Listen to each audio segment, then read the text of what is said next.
कामचोर बहू।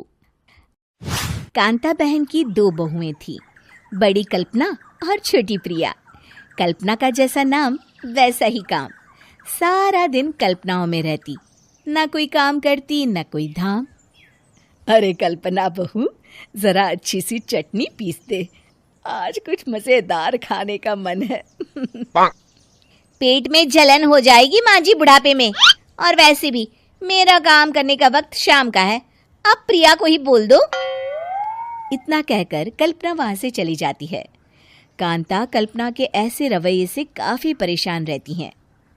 मैं बना देती हूँ माँ चटनी, ऐसा बोलकर प्रिया माँ को चटनी बनाकर प्लेट में खाने को देती है कि तभी वहां कल्पना आ जाती है। अरे वाह चटनी, जरा चख कर तो देखूं, बड़े दिन हो गए। अरे नहीं बहू, तू तो रहने ही दे चटनी खाना, पेट में जलन हो जाएगी।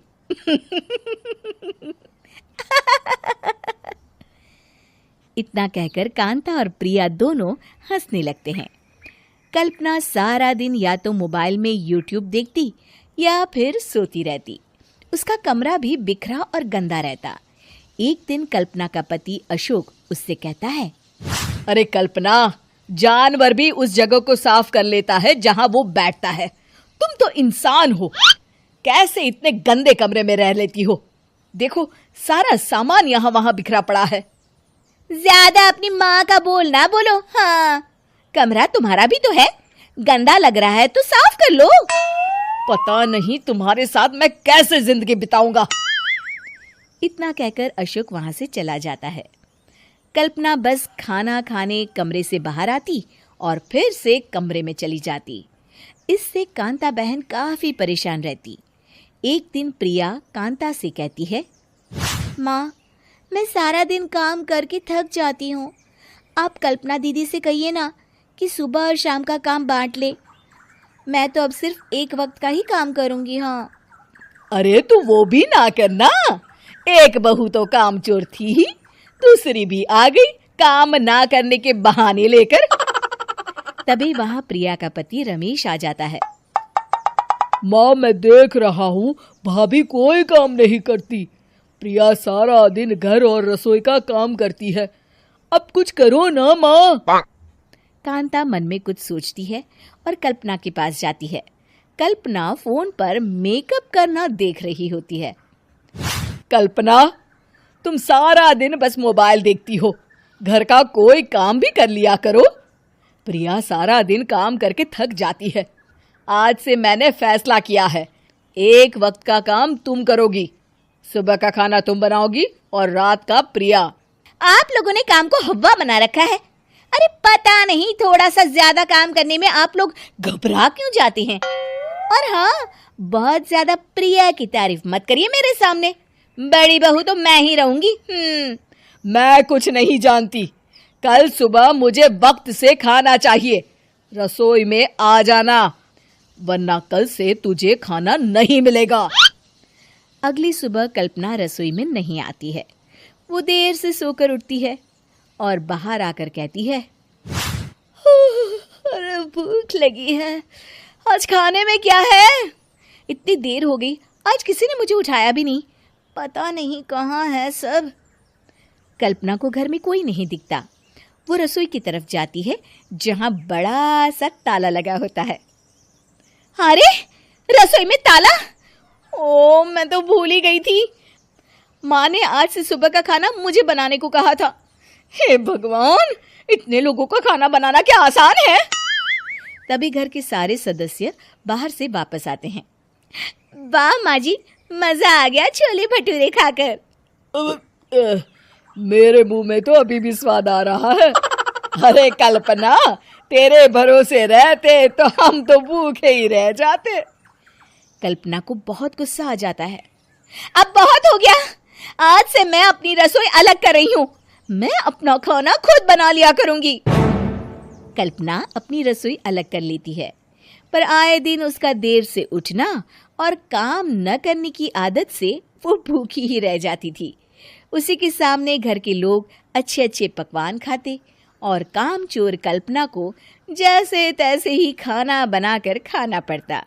पर एक दिन तो हद ही हो गई। माँ, दीदी आज सुबह से कमरे से बाहर नहीं निकली, हमें जाकर देखना चाहिए। सो रही होगी कामचोर कहीं की, पर तुम कहती हो तो चलो देख लेते हैं उसे। कल्पना कमरे में पेट पकड़कर बैठी होती है।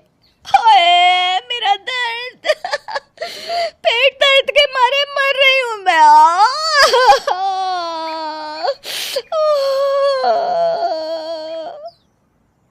अरे दीदी, क्या हुआ?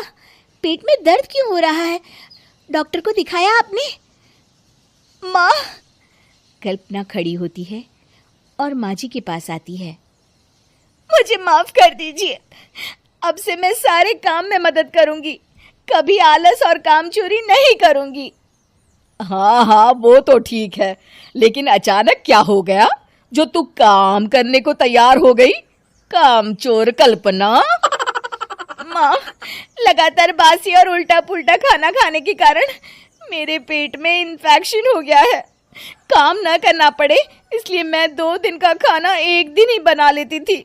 बासी और खराब खाना खाने के कारण लेने के देने पड़ गए।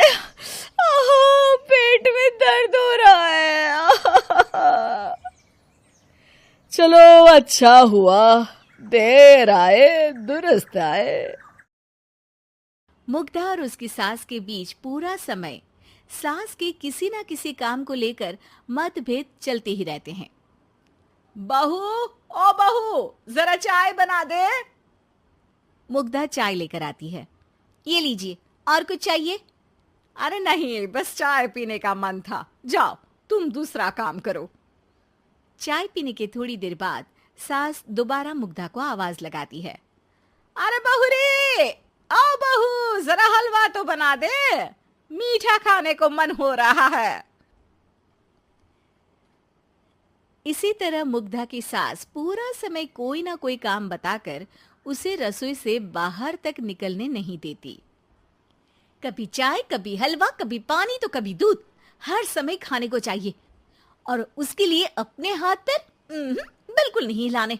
परेशान किया हुआ है इन्होंने।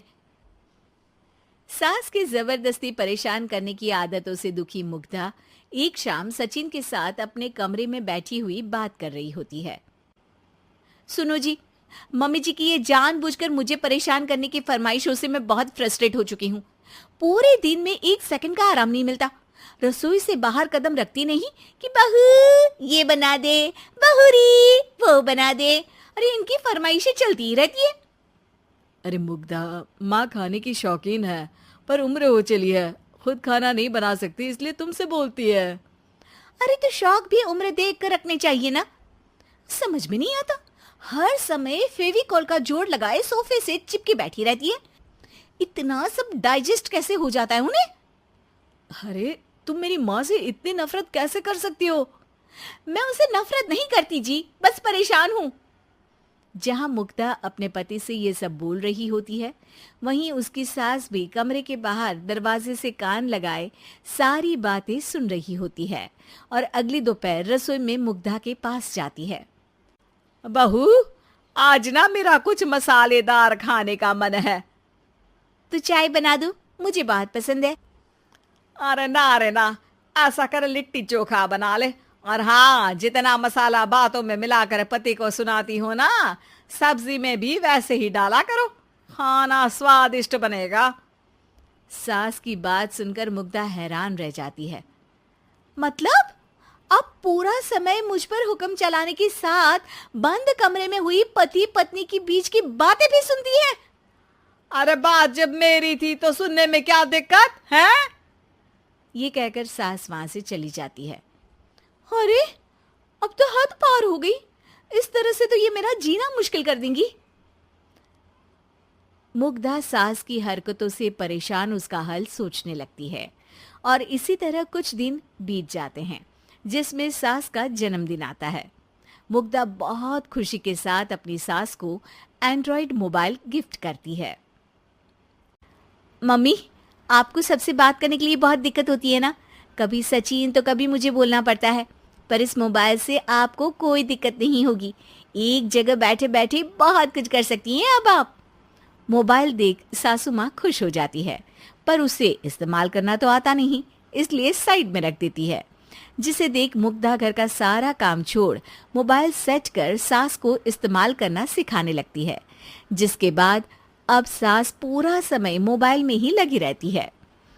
हाय, जब से मम्मी को मोबाइल मिला है मेरी लाइफ में कितनी शांति आई है। अच्छा है, इसी तरह बिजी रहे तो मैं भी सुकून की जिंदगी जी पाऊंगी। अब मुग्धा जब मन करे काम करना, जैसा चाहे वैसा खाना बनाकर खाना, पूरा समय रिलैक्स और खुश रहने लगती है। क्या बात है, आजकल तुम बहुत चहक रही हो। अरे मम्मी जी से छुटकारा जो मिला है, अब ना फरमाइशें ना छुप छुप कर बातें सुनना। अच्छा, तो मोबाइल गिफ्ट करने की ये स्कीम थी। इसी तरह दिन बीतते हैं और अब मोबाइल पर लगी सास फरमाइशों की जगह सवालों के लिए बहू को आवाजें लगाना शुरू कर देती है। अरे बहू सुन तो, देख जरा किसी का फोन क्यों नहीं मिल रहा। रिचार्ज खत्म हो गया है, पर अभी 4 दिन पहले ही तो मैंने किया था, इतनी जल्दी कैसे खत्म हो गया? अरे मैंने कल तेरी कनाडा वाली मौसी सास से 3 घंटे बात की थी ना। क्या? इतना महंगा तो मोबाइल भी नहीं आया जितना महंगा इसका रिचार्ज पड़ रहा है। इसके बाद तो जैसे मुग्धा के दिन की 24 घंटे में से 20 घंटे सास के पास उनके मोबाइल रिलेटेड प्रॉब्लम सॉल्व करने की ड्यूटी ही बन जाती है। अरे मुग्धा, ये मोबाइल में अचानक तेरी मौसी सास की शक्ल क्यों दिखने लगी, और ये तो हिल भी रही है। मम्मी, ये गूगल डुओ का वीडियो कॉल है, इसमें आप बात करने के साथ एक दूसरे की शक्ल भी देख सकती हो। अच्छा, ये तूने मुझे पहले क्यों नहीं बताया? अब बताने के लिए पहले नहीं बताया। इसी बीच सचिन भी वहां आ जाता है और सास अपनी वीडियो कॉल में बिजी हो जाती है। क्यों, सास बहू में क्या गपशप चल रही है? इसे गपशप नहीं, दिमाग का दही होना बोलते हैं। पर तुम तो मम्मी को मोबाइल देकर बहुत खुश थी, फिर क्या हुआ? हाँ, उसका सुकून भी कुछ ही दिन मिला। अब घर के टंटे खत्म हुए तो मोबाइल की टिंग टिंग शुरू हो गई। देखो भाई, कुछ पाने के लिए कुछ खोना तो पड़ता है। आखिर तुमने मोबाइल अपने फायदे के लिए ही तो दिया है, तो फिर सवालों के जवाब भी देने पड़ेंगे, क्योंकि जब तक उनके हाथ में ये फुंथरू रहेगा तुम्हारी लाइफ में प्राइवेसी और सुकून रहेंगे। कहने का मतलब है अगर इससे प्यार बढ़े तो दाग अच्छे हैं। अरे मुझे पहले दिन से ही पता है मोबाइल किस मकसद से दिया गया है, भूलो मत। इससे पहले मैं बातें ही सुनती थी। सास की ये बात सुनकर मुग्धा और देवरानी।